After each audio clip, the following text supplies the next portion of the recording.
మేము ఒక patient tubes block ఉన్నాయి వాళ్ళకి. సో ఐయుఐ సక్సెస్ రేట్, ఒకవేళ ఐయుఐ చేయించుకోవాలనుకుంటే ఐయుఐ సక్సెస్ రేట్ అనేది ఎంత ఉంటుంది? ట్యూబ్స్ బ్లాక్ ఉంది అండ్ ఐయుఐ చేసుకుంటున్నారు. ఓకే, ఐయుఐ అంటే ఏంటి? ఫస్ట్ మీరు ప్రొసీజర్ అర్థం చేసుకోవాలి. ఐయుఐ అంటే మనము హస్బెండ్ వీర కెనాల్ శాంపుల్ వాష్ చేసి గర్భసంచి లోపల పెడతాము. ఈ చిన్న క్యాథెటర్ ద్వారా ఇక్కడ నుంచి లోపల ఇక్కడ పెడతాము. జస్ట్ హస్బెండ్ వీర కెనాల్ శాంపుల్ వాష్ చేసి మంచి స్పర్మ్స్ సెలెక్ట్ చేసి ఇక్కడ పెడతాము.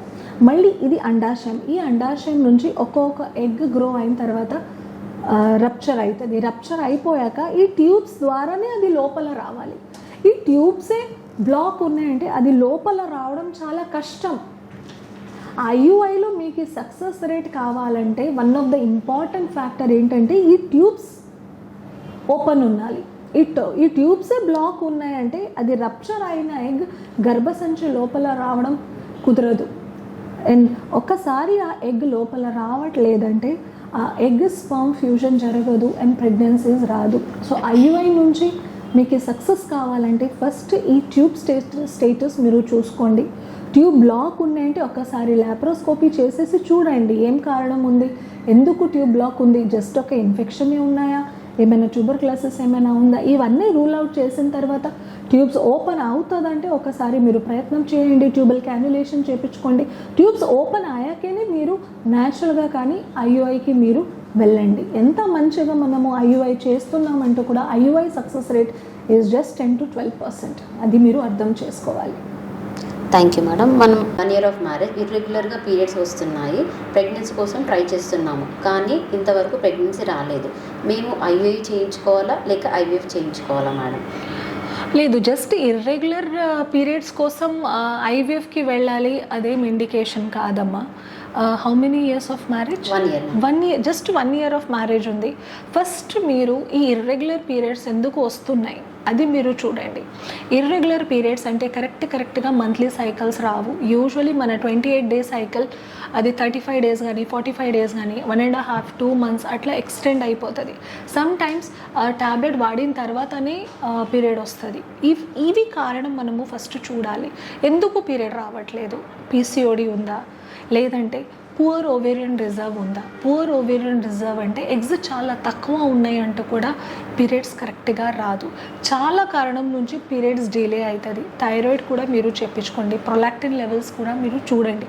ఇవన్నీ చూసిన తర్వాత ఎగ్జాక్ట్లీ మీకు ఏం ప్రాబ్లం ఉంది అది మనకి తెలిసిపోతుంది. ఆ ప్రాబ్లంతోనే మనము we can help you to get pregnancy. PCOD అట్లా ఏమైనా ఉన్నాయంటే కొంచెం ట్యాబ్లెట్స్తోని మనము ఒక మంచి ఎగ్ పెరిగిన తర్వాత రప్చర్ ఇంజెక్షన్ ఇచ్చేసి మీరు న్యాచురల్గా కూడా ట్రై చేయొచ్చు, ఏమీ ప్రాబ్లం లేదు. ఇంకా వేరే ఏమైనా ప్రాబ్లం ఉన్నాయా అది చూడడానికి ఒక సీరం ఏఎంహెచ్ అంటే ఒక టెస్ట్ ఉంటాయి. సీరం ఏఎంహెచ్ అంటే మన అండాశయంలో మళ్ళీ ఎగ్స్ పెరగడానికి ఎంత తాకత్ ఉంది అది మనకి తెలిసిపోతుంది. ఆ హార్మోనల్ టెస్ట్ కూడా మీరు చేయించుకోండి. ఇవన్నీ చూసిన తర్వాత మనము మీకు ఐయుఐ కావాలన్నా న్యాచురల్గా are there is some indication for IVF ఇవన్నీ చూసిన తర్వాతనే చెప్పవచ్చు. Okay, wife 26 years, husband 29 years, 2 years of marriage. మేము ఐయుఐ చేయించుకోవాలా లేక ఐవీఎఫ్కి వెళ్ళాలా? ఏమేమి ఫ్యాక్టర్స్ని బట్టి ఐయుఐ లేక ఐవీఎఫ్ డిసైడ్ చేస్తారు మేడం?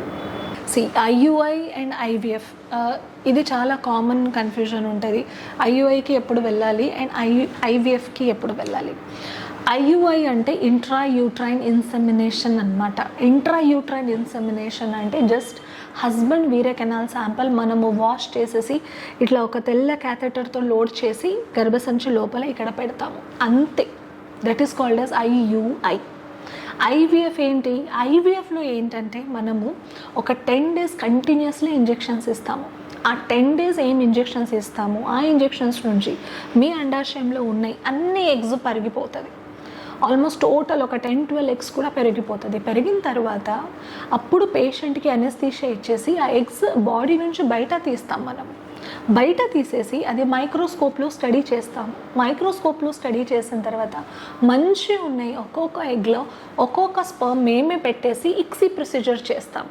అది చేసిన తర్వాత ఒక 5 days వరకు ఒక మంచిగా ఎంబ్రియో ఫామ్ అవ్వడానికి పెడతాము. This is IVF. ఐయుఐకి ఐవీఎఫ్కి ప్రొసీజర్లో కూడా చాలా డిఫరెన్స్ ఉన్నాయి. Age of marriage just 2 years ఉన్నాయి, 26 years. Just 2 years of marriage.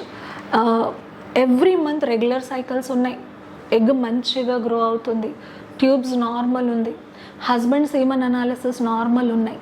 You can go for IUI. No need for IVF. First మీరు ఓవ్యులేషన్ ఇండక్షన్ టైమ్డ్ ఇంటర్కోర్స్కి వెళ్ళండి, ఒక 3-4 months మీరు ట్రై చేయండి. If it is not happening then you can plan for IUI. చాలా టైంకి cervix అనేది గర్భసంచి ఓపెనింగ్, మౌత్కి సర్విక్స్ అంటే చెప్తాము, ఇది చాలా టైట్గా క్లోజ్ ఉంటుంది. అప్పుడు కూడా IUI is one of the treatment pattern. ఇక్కడ యాంటీస్పర్మ్ యాంటీబాడీస్ కూడా ఉంటాయి, అప్పుడు కూడా IUI ఈజ్ వెరీ ఇంపార్టెంట్. ఆ కండిషన్స్లో కూడా you can go for IUI. Semen analysis is up to 10 to 12 million. 16 million is the normal sperm count. 10 to 12 million ఉంది. Motility is around 20 to 22%. ఆ కేసెస్లో కూడా you can go for IUI. Because IUIలో మనము ఇక్కడ శాంపిల్ పెడతాము, then ఇక్కడ నుంచి healthy sperms will travel here, tube లోపల వస్తుంది, and then from here egg ఇక్కడ వచ్చిన తర్వాత ఫర్టిలైజేషన్ ఈ పార్ట్లో జరుగుతాయి మనకి. So yes, you can go for IUI in all these conditions. Up to 5 years of marriage, yes, 5 to 6 years of marriage, IUI can be considered. But చాలా time ఎంత మంచిగా IUI చేశానంటూ కూడా సమ్ టైమ్స్ ఫర్టిలైజేషన్ జరగదు, pregnancies జరగదు. Because మన ఎగ్కి ఒక outer covering ఉంటుంది అనమాట, జోనా అనేసి. ఆ అవుటర్ కవరింగ్ కూడా చాలా థిక్ ఉన్నాయంటే అది పెనిట్రేట్ చేసి స్పర్మ్ లోపల వెళ్ళాలంటూ కూడా అది పాసిబుల్ కాదు.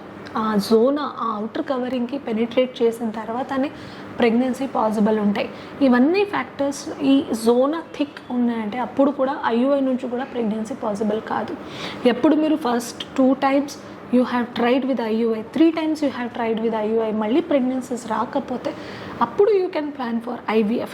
IUIకి ట్యూబ్స్ ఓపెన్ ఉండాలి, ట్యూబ్స్ బ్లాక్ ఉన్నాయంటే straight treatment is IVF. Because ట్యూబ్లో ఏం ప్రొసీజర్ జరుగుతాయి అది మనము ల్యాబ్లో చేస్తాము. IVF was invented only because of blocked tubes block ఉన్నాయంటే మనం న్యాచురల్ ప్రెగ్నెన్సీ కానీ IUI కానీ అది చేయడం తప్పు. బికాస్ ట్యూబ్స్ ద్వారానే ఇక్కడ రప్చర్ అయిన ఎగ్ గర్భసంచి లోపల వస్తాయి. సో ట్యూబ్స్ మనకి నార్మల్గా ఉండాలి. ట్యూబ్స్ బ్లాక్ ఉన్నాయంటే IUI is not the treatment, IVF is the direct treatment. Age of marriage 10 years, 12 years.